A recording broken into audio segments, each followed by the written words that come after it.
Thank you for joining us.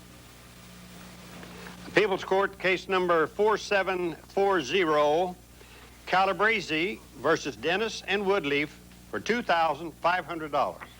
All rise, please. You may be seated. I know you've all been sworn. I've read your complaint, sir.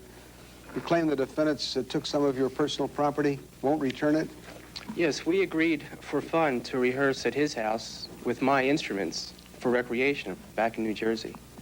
And since then, both of them agreed to move out, and I was moving out also, and they agreed to deliver my property as long as I paid them for the trailer hitch. They were driving out. Come January, I visited them and noticed that my equipment was at their house, and we discussed to get together again and How start many rehearsing. guitars were there? It was 1 guitar and 2 amplifiers. 2 amp, okay.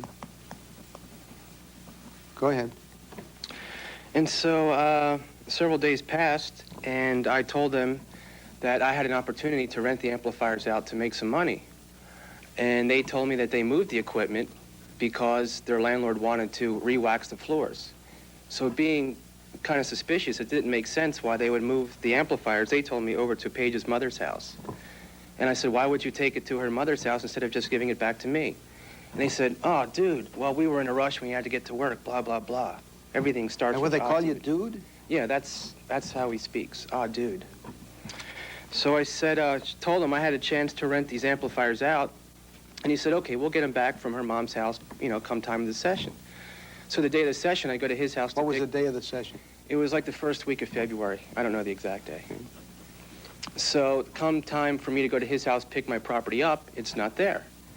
So I said I had a chance to rent it out and make, you know, some good income, and he said, sorry, what we actually did was we pawned it, and we didn't want to tell you because we were short of cash.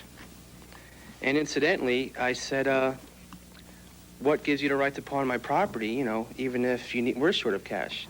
And right before, in January, he was short of cash and asked me if I would loan him some money, which I did. How much to loan him? $250. What form did it, was it cash or by check? Yeah, cash. It was actually, yeah, cash.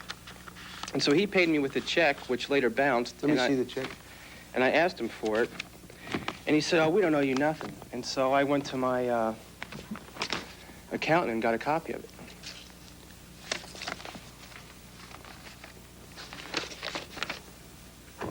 And I also have a letter Not here. present again.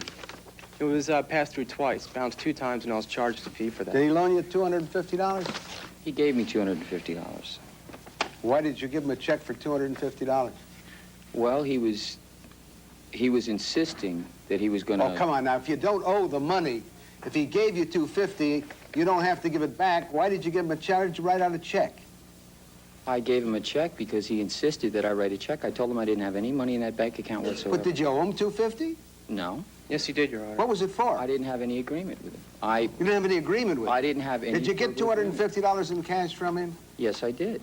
Why would he give you a gift of that? Because we worked together for 10 years. Did He you was have the only one that made Did any you have money. his guitar and 2 amplifiers? He gave that to Paige and I as a gift back in October. I never He gave put it it to in him. our car in New York City. It stayed at my mother and father's house. Okay, it was our equipment. We Why filled would in he the give? warranty What was the cards. equipment worth?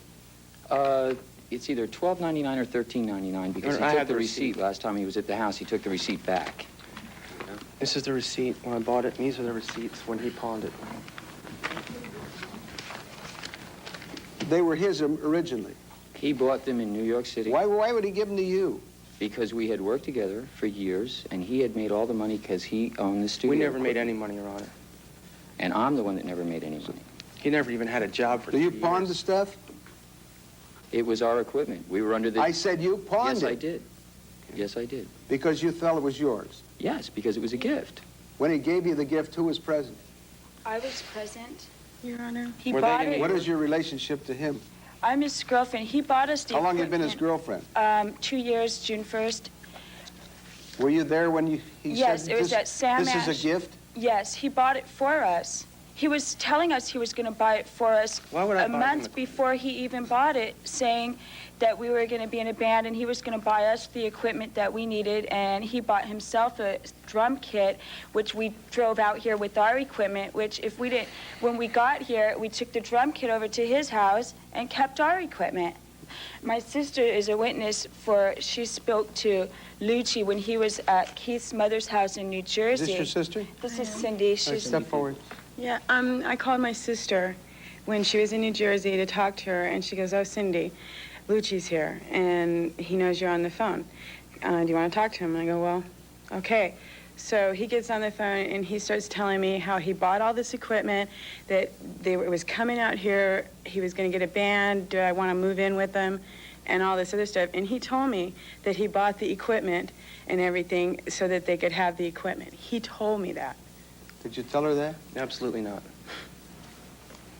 And here is a letter. How do you get the $2,500, sir? You got $13.99.99 Right for here, the Your equipment and $250 for that check. Where do you get? $13.99 for the 2 amps and 1 guitar, $260 for the bad check, and I was also charged a $10 return fee, which is right here in my statement. All right. $800 for loss of wages. What's the loss of wages? That's this letter right here. When I was under the impression that he was going to get the property back from his mother's house, I had a verbal agreement with his associate that I had a chance to rent him the 2 amplifiers for a recording session. And since I turned up at the session empty-handed, I was put on a bad spot, as well as that person I had the agreement with. This is a question of credibility. We got this. Sir, Yes, okay. what else do you want to show me? Your Honor, I'm also suing for court costs. That's an additional $58. Court costs are always awarded to the party who wins. He's What? been famous for doing this in the past when he worked with me as a producer. He sued you in the past? No, but he was famous for, like, sending in copyrights, sending in checks that didn't even have an account. How about you're giving him a check where it would bounce twice? I tried to get the money into the bank to cover that check. However, You haven't I satisfactorily waited answered 2 the months, question. Your Honor. Why don't you please be quiet, sir? You haven't satisfactorily answered the question as to why you would write a check for $250 when you didn't owe him a dime. well, because I felt like he acted like as if that I should give him something in return. Return for what? Okay, I don't know. That's Right. that's the point, sir. And I don't believe you. Just to be as I blunt, did- sir. That's case is finished. I've heard all the evidence I'm going to hear. To be perfectly blunt, I don't believe you, and that's what this case turns on. It turns on credibility. And I don't believe you, sir, because I don't. When you get $250 and write a check that bounces, you're repaying him for the $250, and you're telling me that was a gift. So I don't believe the other was a gift either. I believe you took his property and you pawned it. Judgment is for plaintiff for $2,459.99. Thank you, Your Honor. Doug Llewellyn talks to the plaintiff and the defendants about Judge Wapner's decision right after these messages. Ross presents We'll be back for the litigants' reactions to Judge Wapner's decision right after these messages. Barbara Boxer bouncing one. Based on credibility, Judge Wapner finds for the plaintiff in this case, Keith Dennis, one of the defendants, just kind of Keith. How do you feel about that? The judge was Well, pretty blunt. He didn't believe you at all. I understand that. I understand that there's extenuating circumstances around that check that I don't want to talk about in court. Why not? It might have helped your It's- case. No, it wouldn't help my case. Make it worse, huh? It could go either way. Okay. Because I don't have too many written agreements between him and myself, okay? And what I do have, I couldn't get a hold of in time to appear here today. Well, how's your musical career going? Well, I gave it up. I gave it up, yes. I've got a career job now at the bank, so I don't need to work in music.